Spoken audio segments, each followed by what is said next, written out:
My name's Dave DeBow, founder of MoneyPartnerFormula.com, and this show is built for everyday real estate investors who are actively doing deals and looking to scale using other people's money. So if you're an active real estate investor and you want to get featured on this show to talk about your own real estate and capital raising experiences, then just go to daveinterviewsyou.com. Now let's get rolling with this episode, and remember to subscribe for daily interview content. Hey gang, welcome back.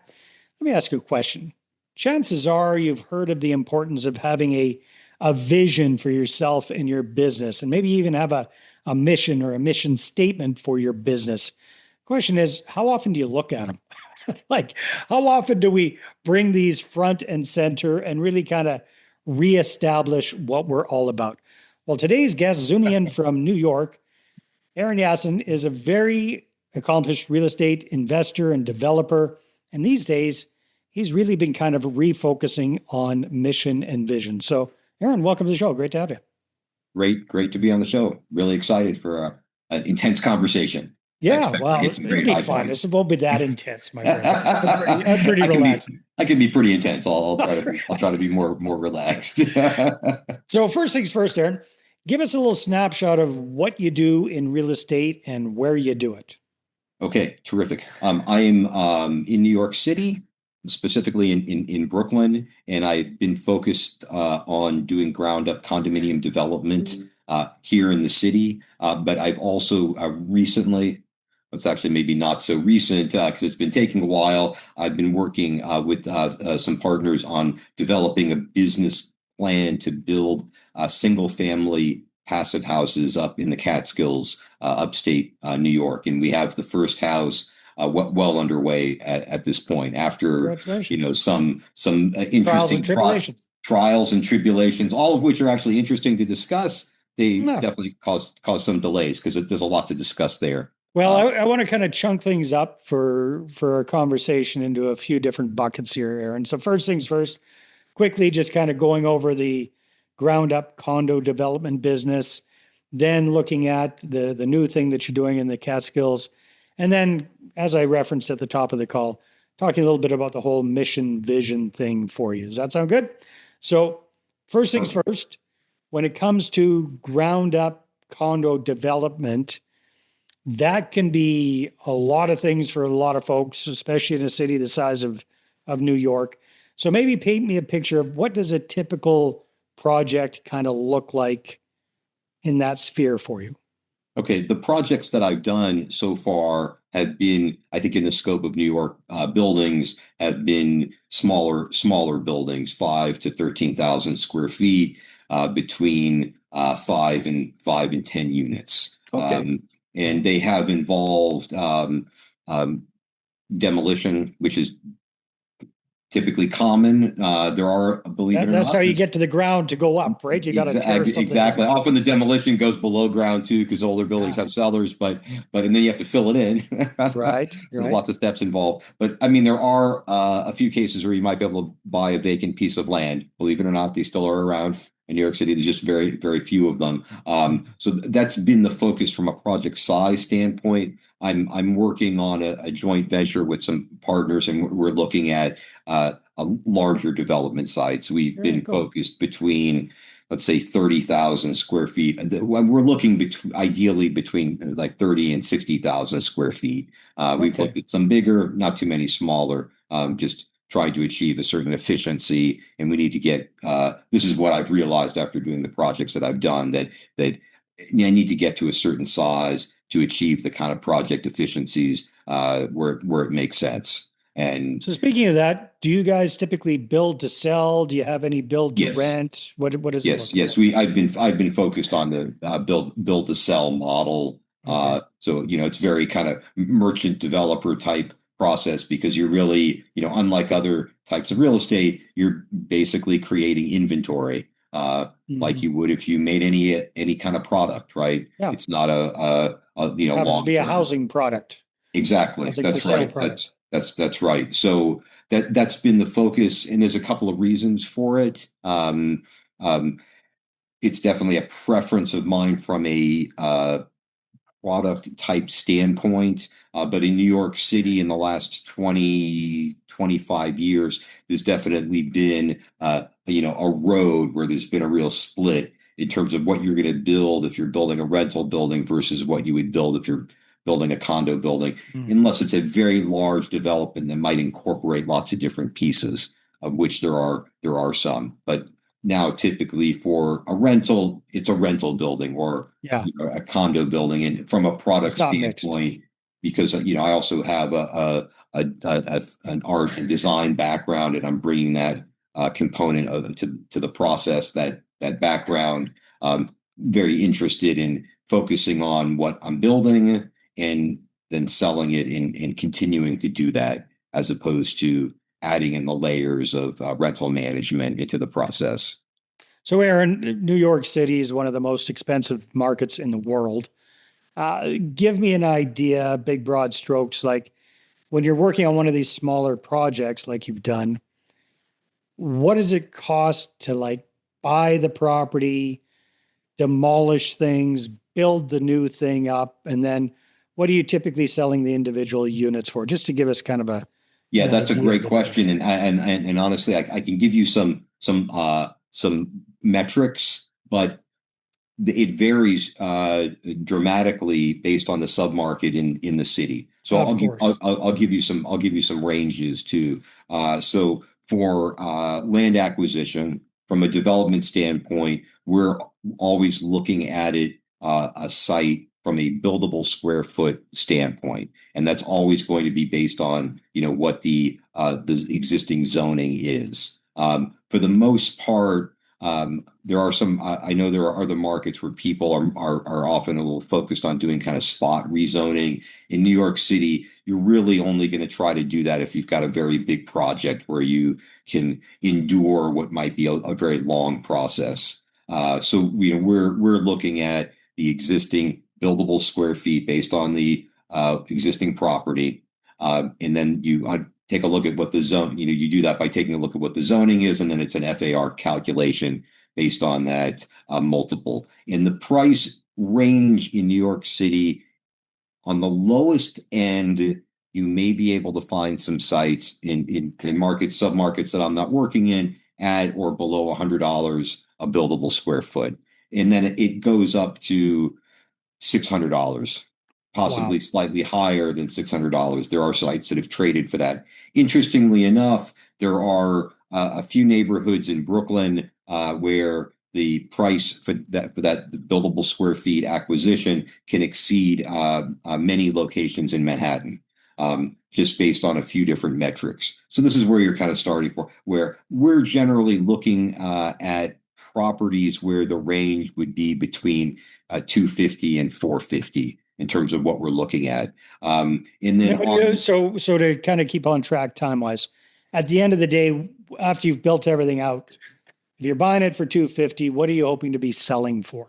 well, let me throw another couple other numbers in there. So you've got 250 to 450 for the land cost. The hard cost is going to range from, let's say, 350 to 550, again, depending on the product and the location. And then you've got your soft costs layered onto that, interest reserve and things like that. So this is adding another couple of hundred square feet. So the exit pricing is going to range between $1,000, maybe 900 on the lower end, and then that could stretch above $2,000 on the higher end, price per square foot on the condo unit. So you So are just to give us to connect the dots, the last condo units you were selling, how much were you selling them for? we were in the $1,100 No, price range. like how much was the actual unit?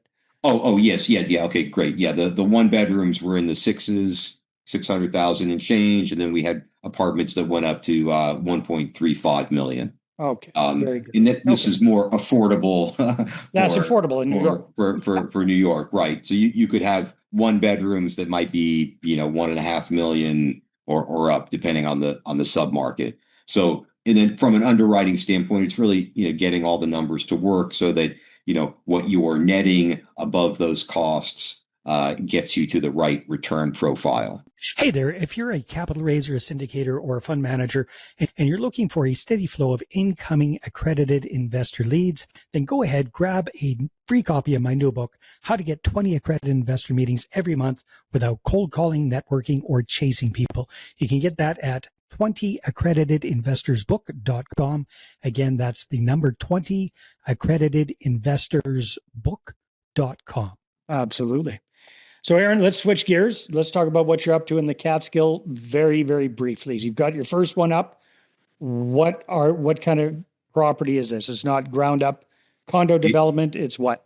It's ground up single family. So also again focused on ground up because again talking about the mission, I'm trying to build better and new and better properties. This is really part of that mission. In specifically upstate, we are building passive houses. So what does that mean? A passive house is the highest level of energy efficiency from a construction standpoint. Okay. And there are certain metrics for that. So some of the things that you'll see in a passive house are significantly more insulation in the envelope of the building, an absolutely tightly sealed envelope, and there are materials that are used to tightly seal the envelope. Right.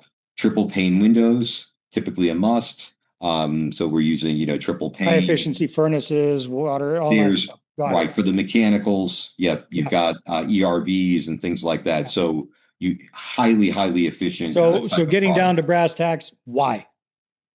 It's just the best approach to building to create this kind of energy. No. Why have you decided to change focus from ground up condo development in New York City to this and do this? Great question. There's a couple of reasons. One, it's hard to build passive in the city, and it's something that I really wanted to learn more about and to focus on and understand the process so that I could adapt the process. And I was also looking for kind of another asset class where I thought that there was some opportunity in a market that made sense. Also, the Catskills is just it's a beautiful place, and there's it's definitely a good opportunity to try to figure this model out. Our goal is also to try to really wrap our heads and minds around how to do this and potentially scale this into other markets, because it is so challenging. And I feel like we're making very good progress with that. So are you buying individual lots, or are you buying subdivisions? What are you looking at? So far, the first house is on a single lot. We've since purchased another property. This one does. I have taken on some risk with this. I would need to either get a variance on the second property or buy a portion of a neighbor's parcel so that it can be subdivided. So I'm working on that. I kind of walked into taking some risk. It's a really gorgeous property in Woodstock. So we'll see how that goes. So that would be a two house subdivision. So and then from there, we could consider buying a larger subdivision. The land cost, kind of the horizontal cost, can be very expensive. So it's something that we've learned through working on these from the beginning, that trying to be conscious of that, very expensive to build roads and things like that. So we mentioned at the top of the call, as we're wrapping up, that mission and vision have become really important to you, or more important to you recently. Why is that? What does that even really mean? Well, okay. So when you were saying that, I pulled my mission off the wall so I could read it to you. My mission and purpose. Our mission is to build the most advanced designed houses and deliver them at market price for new construction.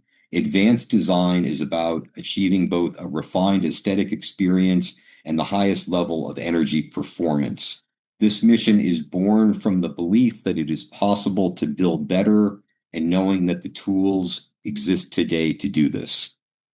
So that's my mission and purpose. And I'm focused on this because by really focusing on what you value the most, that's what will allow you to unlock all of your energy and potential. Because doing this kind of work, among other types of work, anything you do really, can be very difficult. And if you really understand what your values are in doing what you're doing, then you can stay really focused when things are most difficult.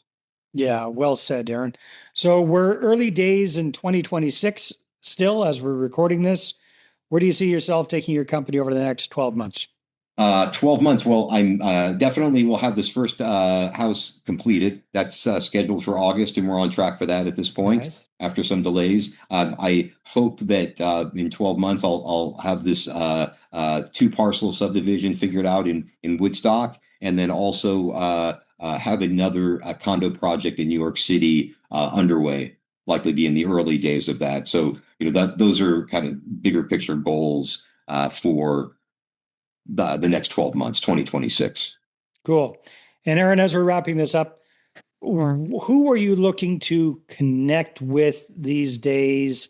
If somebody's listening to this episode, who are the kind of people that you're hoping to connect with? Yeah, that's a great question. I really appreciate you asking that. One, there's two really. One is I am definitely very interested in anyone where our mission and purpose is aligned, where there's alignment on our mission and purpose. Anyone that's really interested in building better, and particularly building passive and high performance construction, and it's doing this kind of work, or would like to learn more about it and how to do So it. kind of like other developers, is that what you mean? Other developers, or even just investors that are interested in this type of product and this type of approach. I would love to connect with those people. And then also the other group that I'm definitely very interested in connecting with are people that are involved in the family office space and the institutional capital space, because for projects in New York City, there's definitely an LP position, and we're always looking to connect with people that are interested in investing on that level. So that could be capital allocators for family offices, or for other funds, or other institutional capital funds, or equity brokers that are involved in that space. Fantastic. Aaron, if people want to connect with you, speaking of all of this, where should they go? Right. What should they do? The best place to connect with me is on LinkedIn.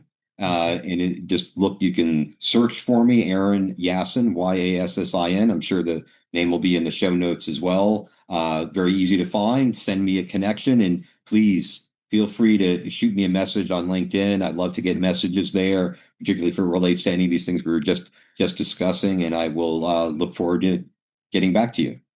Sounds good. Aaron, thanks so much for being on the show. This has been great. Yeah, fantastic. Thank you very much. All right, everybody, take care, and we'll see you on the next one. Hey there, I really hope you enjoyed that episode. And as always, if you want to listen to more daily interview content, make sure you subscribe. And if you're an active real estate investor and you're doing deals and you'd like to get featured on this show, then just head over to daveinterviewsyou.com.